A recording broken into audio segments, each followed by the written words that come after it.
नमस्कार शेतकरी मित्रांनो, स्वागत आहे तुम्हा सर्वांचं पुन्हा एकदा आपल्या नवीन व्हिडिओमध्ये।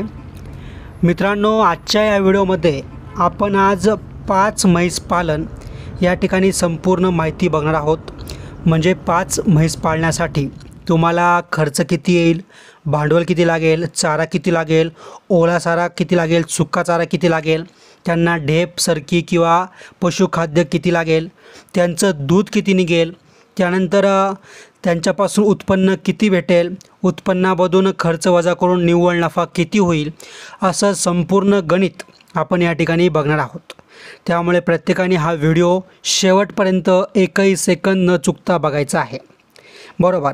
कारण की तुम्ही या ठिकाणी बरेच लोक काय करतात की व्हिडिओ अर्धवट बघतात किंवा व्हिडिओ पुढे घेऊन बघतात किंवा डायरेक्ट शेवटचा भाग बघतात। तर बघा, नुसतं उत्पन्न खर्च हे बघणं गरजेचं नाही आहे। तर या ठिकाणी तुम्हाला कोणता खर्च कुठं लागला किंवा हा खर्च तुम्हाला ॲक्च्युअलमध्ये लागेल का, जसं की चारा खर्च, भरपूर लोक घरचा चारा देणार आहेत, त्यामुळे त्यांचा चारा खर्च या ठिकाणी वाचू शकतो असं। त्यामुळे काही खर्च तुम्हाला लागणार आहे, काही खर्च तुम्हाला नाही लागणार। तर ह्या हिशोबात आपण संपूर्ण गणित सांगणार आहे, बरोबर। तर त्यामुळे तुम्ही हा व्हिडिओ शेवटपर्यंत नक्की बघा आणि तुम्हाला शक्य असेल तर हा व्हिडिओ तुम्ही हेडफोन लावून नक्की बघा, ऐका। जेव्हा तुम्ही हेडफोन लावशाल त्यावेळेस तुम्हाला हा व्हिडिओ प्रॉपरपणे समजू शकतो। जर त्यामुळे शक्य असेल तर हेडफोन लावून बघू शकता आणि व्हिडिओ तुम्ही हा शेवटपर्यंत नक्की बघा। सोबतच आपण लवकरच कुक्कुटपालन असेल, म्हणजेच गावरान कोंबडी पालन असेल किंवा शेळी पालन असेल, यावरती आपण फ्रीमध्ये प्रशिक्षण किंवा ट्रेनिंग आणणार आहोत। जी ट्रेनिंग तुम्हाला 1500, 2000 किंवा 5000 रुपयालासुद्धा या ठिकाणी मार्केटमध्ये भेटते। ती ट्रेनिंग आपल्या चॅनलवरती आपण फ्रीमध्ये देणार आहोत। त्यामुळे प्रत्येकाने लगेच आत्ताच्या आत्ता आपल्या चॅनलला सबस्क्राईब करून बेल आयकॉनला क्लिक करून ठेवा। म्हणजे येणाऱ्या काळातील जे शेतीसंबंधी व्हिडिओ असेल किंवा या ठिकाणी कुक्कुटपालन, शेळीपालन, म्हैस पालन, गाय पालन असे संपूर्ण महत्त्वाचे व्हिडिओ तुमच्यापर्यंत टाईम टू टाईम पोहोचत राहते।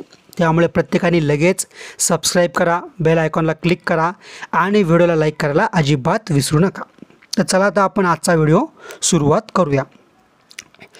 बघा, जर तुम्हाला 5 म्हैस पाळायच्या असेल तर साहजिकच तुम्हाला 5 म्हैस आणाव्या लागतील। आता 5 म्हैस आणायच्या कोणत्या, तर जर म्हशीमध्ये जो तुम्ही बघायला गेलात तर अनेक प्रकारच्या म्हशी तुम्हाला मार्केटमध्ये सहजपणे उपलब्ध होऊन जातील, बरोबर। आता काही म्हशी दिवसाला 5 लिटर दूध देतात, काही 10 लिटर देतात, काही 20 लिटर पण देतात। पण त्याप्रमाणे त्यांचा दर असतो, त्याप्रमाणे त्यांची किंमत देखील या ठिकाणी असते। पण जेव्हा पण तुम्ही म्हैस विकत घ्यायला जाल, तुम्ही स्वस्तातली म्हैस आणा किंवा महागातली म्हैस आणा, पण जेव्हा पण तुम्ही म्हैस आणशाल तेव्हा ती निरोगी असली पाहिजे, एकदम सुदृढ ठणठणीत म्हैस असली पाहिजे। आणि बघा, आपण ह्या ठिकाणी 5 म्हैस आणणार आहोत आणि एक म्हैस आपण 1 लाखाची आणणार आहोत। मी डायरेक्ट 1 लाखाची म्हैस का सांगतोय की जेणेकरून तिला प्रति दिवसाला कमीत कमी 18 लिटर तरी दूध या ठिकाणी दिलं पाहिजे। म्हणजे 18 लिटर दूध दिवसाला देणारी एक म्हैस, असे आपण 5 म्हशी 5 लाख रुपयाच्या आणल्या। त्यानंतर 5 म्हशी आणल्या, 5 लाख रुपये लागले। त्यानंतर तुमच्या घरामध्ये पडवी असेल, गोठा असेल, रूम असेल किंवा गोठा असेल, त्यानुसार तुम्ही म्हैस सांभाळू शकता।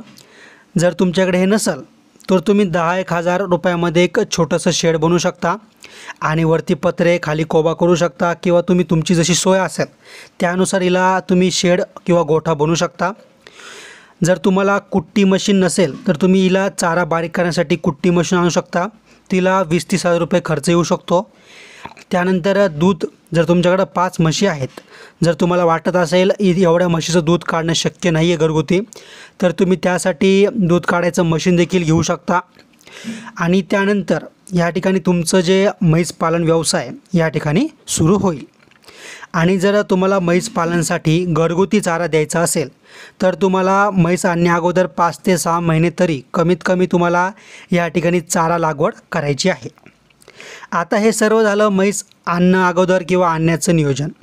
आता त्यानंतर म्हैस आणल्यानंतर आपलं उत्पन्न किती आणि तिचा खर्च किती हे आपण बघूया। आता बघा, म्हैस जणल्यापासून पुढच्या 1 वर्षाचं गणित हिशोब आपण या ठिकाणी बघणार आहोत, बरोबर। त्यामुळे आपण काय करणार, पहिल्या 4 महिन्याचं, नंतर 3 महिन्याचं आणि नंतर पुढच्या 2 महिन्याचं आणि त्यानंतर रिकामा पिरियड असतो म्हशीचा, ज्यामध्ये ती दूध पण देत नाही, असे 3 महिने. असं संपूर्ण आपण 12 महिन्याचं गणित या ठिकाणी बघणार आहोत. आणि या 12 महिन्यामध्ये कधी म्हशीचं दूध कमी होऊ शकतं, म्हशीचं खाद्य कमी होऊ शकतं. तर अशा संपूर्ण गोष्टीचा आपण वेगवेगळा हिशोब या ठिकाणी लावलेला आहे. बघा, आता सर्वप्रथम पहिले 4 महिने जेव्हा आपली म्हैस पारडूला जन्म देते, तिथून पुढचे 4 महिने म्हणजे 1 ते 4था महिना. आता बघा, ह्या महिन्यामध्ये प्रत्येक म्हैस दिवसाला 3 किलो पशुखाद्य खाणार, म्हणजे 3 किलो सरकी ढेप असेल, 3 किलो खाणार. आता 3 किलो खाणार म्हणजे काय, तर या ठिकाणी 5 म्हशी 15 किलो खाद्य खाणार पशुखाद्य.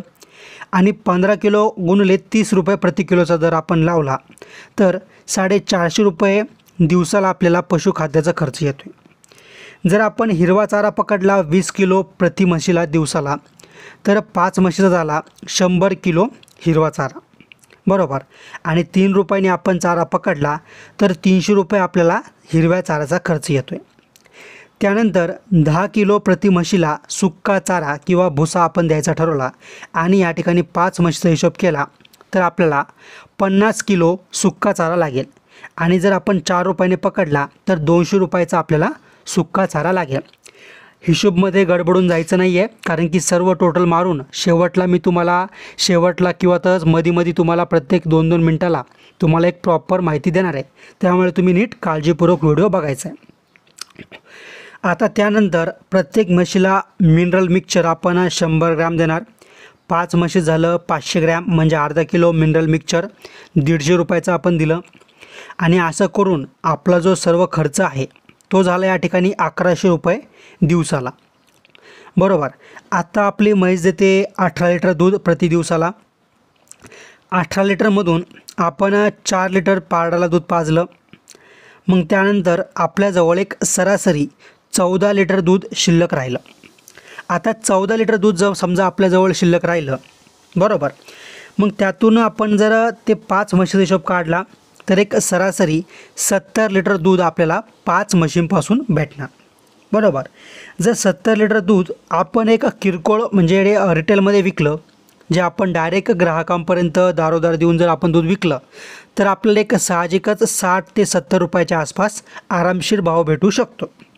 पण जर समजा तुम्ही योग्यरित्या खाद्याचं नियोजन करताय आणि तुमच्या दुधाला फॅट हे जास्त प्रमाणात लागतं आहे आणि जर तुमचं डेअरीचा दुधाचा दर आपण 50 रुपये प्रति लिटर जरी पकडला तर 70 लिटरचे 50 रुपये प्रति लिटरने 3500 रुपये आपल्याला या ठिकाणी दुधाचे दिवसाला भेटणार आहे. 3500 रुपये दुधाच्या उत्पादनातून आपण 1100 रुपये दिवसाचा खर्च वजा केला, त्यानंतर 2400 रुपये आपल्याजवळ निव्वळ नफा दिवसामागं शिल्लक राहतो आहे. आता हे किती दिवस चालणार, तर फक्त सुरुवातीचे 4 महिने, कारण की 4 महिन्यानंतर दूध हे कमी होईल. त्यामुळे आपण पहिल्या 4 महिन्याचा हिशोब काढूया. जर 2400 रुपये आपल्याला दिवसाला शिल्लक राहत आहे तर आपण 30 दिवसाचा हिशोब काढूया. तर 30 दिवसाला आपल्याजवळ 72,000 रुपये या ठिकाणी निव्वळ नफा भेटतो आहे. आणि जर 72,000 रुपये आपल्याला महिन्याचा हिशोब भेटतो आहे तर 4 महिन्यात आपल्याला 2,88,000 रुपये पहिल्या सुरुवातीच्या 4 महिन्यामध्ये निव्वळ नफा या ठिकाणी भेटतो आहे. आता आपण 5 ते 7 महिने म्हणजे पुढचे 3 महिन्याचा हिशोब आपण या ठिकाणी बघूया. आता बघा, या ठिकाणी पुढच्या 3 महिन्यामध्ये आपल्याला पशुखाद्य जे आहे या ठिकाणी कमी करायचं आहे. म्हणजे 2 किलो प्रति म्हैस असं आपण 5 म्हशीचा हिशोब केला तर 10 किलो आपल्याला या ठिकाणी खुराक लागेल किंवा पशुखाद्य लागेल, जे आपल्याला या ठिकाणी 300 रुपयाचं लागेल. आणि जसं आपण चाऱ्याचा हिशोब पकडला होता तोच सेम हिशोब आपण पुन्हा पकडणार.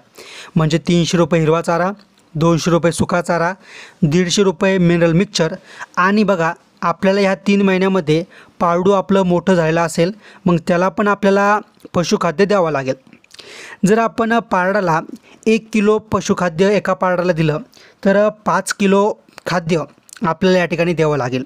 आणि 30 रुपयाने आपले झाले 150 रुपये पारडांसाठी पशुखाद्य. त्यानंतर पारडाला आपण चारा दिला 250 रुपयाचा दिवसाला. असा मिळून जर आपण सर्व हिशोब लावला तर 1350 रुपये आपल्याला या ठिकाणी खर्च येणार आहे. आता 1350 रुपये खर्च आला. आता आपण दिवसाचं उत्पन्न बघूया. बघा आत्ता आपल्या म्हशीचं दूध या ठिकाणी 18 लिटरवरनं 14 लिटर झालेलं आहे आणि त्यामधून आपण 4 लिटर हे पारडाला पाजणार आहोत. म्हणजे 10 लिटर दूध आपल्याजवळ शिल्लक राहत आहे.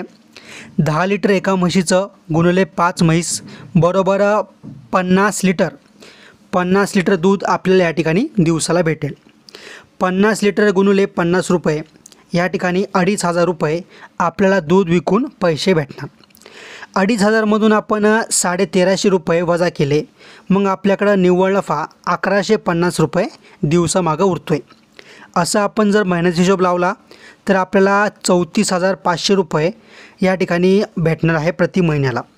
आणि जर आपण 3 महिन्याचा हिशोब काढला तर 1,00,000 या ठिकाणी 1,03,500 रुपये आपल्याला पूर्ण निव्वळ नफा पुढच्या 3 महिन्याचा भेटतो आहे.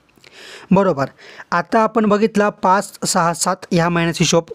आता आपण 8 ते 9 महिने, 8वा ते 9वा महिना म्हणजे आणखी पुढचे 2 महिन्याचा हिशोब या ठिकाणी बघणार आहोत.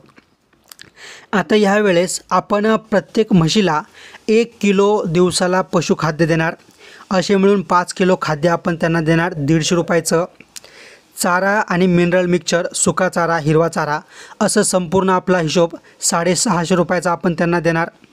आणि आपल्याजवळ जी पारडं आहेत किंवा त्यांचे पिल्लं आहेत त्यांना आपण एक सरासरी खाद्य चारा मिळून या ठिकाणी 400 रुपये खर्च करणार आहोत. अशी मिळून आपला जो संपूर्ण खर्च आहे या ठिकाणी 1,200 रुपये झाला. आणि म्हशीचं दूध आपलं आटून 10 लिटरवरती आलं. जर 2 लिटर आपण पारडीला दिलं तर आपल्याजवळ निव्वळ दूध जे उरतं आहे ते 8 लिटर दिवसाला उरतं आहे. 8 गुणिले 5 म्हशी बरोबर 40 लिटर दूध. आणि 40 लिटर दूध आपण डेअरीला दिलं 50 रुपये लिटरने तर 2,000 रुपये आपल्याला दिवसाला दूध विकून भेटणार. त्यातून आपण 1,200 रुपये आपला खर्च वजा करायचा म्हणजे 800 रुपये दिवसामागं आपल्याला निव्वळ नफा शिल्लक राहतो आहे. 800 रुपये समजा आपल्याला शिल्लक राहिला तर 30 दिवसांचा म्हणजे महिन्याचा 24,000 रुपये आपल्याला निव्वळ नफा भेटतो आहे. आणि 8 आणि 9 अशा 2 महिन्याचा हिशोब म्हणजे या ठिकाणी 48,000 रुपये आपल्याला या ठिकाणी उत्पन्न नफा भेटणार आहे. आणि पुढचे 3 महिने म्हणजे 10, 11, 12 असे 3 महिने, या महिन्यामध्ये म्हैस कोणत्याही प्रकारचं उत्पन्न देणार नाही. पण या ठिकाणी तिला आपल्याला चारा द्यावा लागेल. पारडांना किंवा पिल्लांना देखील चारा त्यांना खायला द्यावा लागेल. म्हणजे आपल्या या ठिकाणी फक्त खर्च असेल पण उत्पन्न काहीच नसेल. मग त्या 3 महिन्याचा आपण या ठिकाणी 90,000 रुपये खाद्याचा आणि चाऱ्याचा खर्च पकडला. मग आता आपण हा सर्व खर्च या ठिकाणी एकत्र करूया आणि त्यानंतर आपलं काय उत्पन्न भेटलं आहे तो देखील आपण या ठिकाणी अधिक करूया आणि त्यातून आपल्याला निव्वळ नफा किती उरतो आहे हे आपण आता बघूया. पण त्या अगोदर पुन्हा आठवण करून देतो, आपण असेच महत्त्वाचे व्हिडिओ दररोज आणतो आहे. त्यामुळे आत्ताच्या आत्ता चॅनलला सबस्क्राईब करून बेल आयकॉनला क्लिक करा, व्हिडिओला लाईक करा आणि तुम्ही हा व्हिडिओ कोणत्या जिल्ह्यातून बघताय मला कमेंट करून लगेच सांगा. आता बघा आपल्याला पहिल्या 4 महिन्यात 2,88,000 रुपये निव्वळ नफा भेटला. पुढच्या 3 महिन्यात 1,03,500 रुपये भेटले आणि पुढच्या 2 महिन्यात 48,000 रुपये नफा भेटला. असा संपूर्ण नफा आपण जर एकत्र केला तर 4,39,500 रुपये आपल्याला पूर्ण 9 महिन्याचा नफा भेटला. म्हणजे सरासरी 1 वर्षाचा नफा आपल्याला ह्या ठिकाणी भेटला. आता एका वर्षामध्ये आपल्याकडे ज्या 5 म्हशी आणि 5 पारडी होत्या त्यांचं मिळून आपल्याला या ठिकाणी 10 ट्रॅक्टर 10 ट्रॉल्या शेणखत या ठिकाणी भेटलं. आता एक ट्रॉली सरासरी 5,000 रुपयाला विकली जाते. जर आपण 10 ट्रॉल्यांचा हिशोब काढला तर 50,000 रुपयाचं आपल्याला खत तयार झालं. त्यानंतर आपल्या ज्या पारड्या आहेत, आपल्या पारड्या लहान आहेत त्यामुळे त्यांची प्रत्येक पारडीचा आपण वर्षामागं जर नफा बघितला तर 10,000 रुपये प्रति पारडी. अशा 5 पारड्यांचा किंवा 5 त्यांच्या पिल्लांचा 50,000 रुपये आपण या ठिकाणी नफा पकडला. एक सरासरी पकडला आपण समजण्यासाठी. मग असे मिळून आपल्याला खताचे पारडीचे 1,00,000 भेटले आणि आपण 4,39,500 मध्ये 1,00,000 अधिक केले तर 5,39,500 रुपये आपला नफा या ठिकाणी भेटला. आता त्यानंतर त्यामधून आपण 15,000 रुपये डॉक्टरांचे वजा केले, ज्यामध्ये डॉक्टर किंवा औषधं आपल्याला लागले 15,000 रुपयाचे. त्यानंतर आपण 15,000 रुपये इतर छोटा मोठा खर्च पकडला, ज्यामध्ये तुम्हाला अनेक गोष्टी या ठिकाणी येऊ शकता. ते आपण ज्या माझ्याकडून सांगायच्या राहिलेल्या असेल अशा गोष्टी आपण त्यात पकडल्या, किंवा कधी दूध कमी जास्त होऊ शकतं, तर अशा गोष्टी आपण त्यामध्ये पकडल्या, बरोबर. आणि त्यानंतर तुमच्या गाडीला या ठिकाणी पेट्रोलचा खर्च, जेणेकरून तुमचं जर 1 किलोमीटर लांब जर तुमच्या शेतापासून किंवा तुमच्या गोठ्यापासून दूध डेअरी असेल, तर तुम्हाला दिवसाला 20-30 रुपयाचं काय ना पेट्रोल गाडीमध्ये टाकावं लागेल.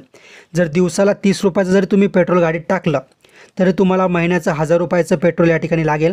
आणि 9 महिन्याचं तुम्हाला 9,500 रुपयाच्या आसपास पेट्रोल या ठिकाणी मी पकडलं आहे.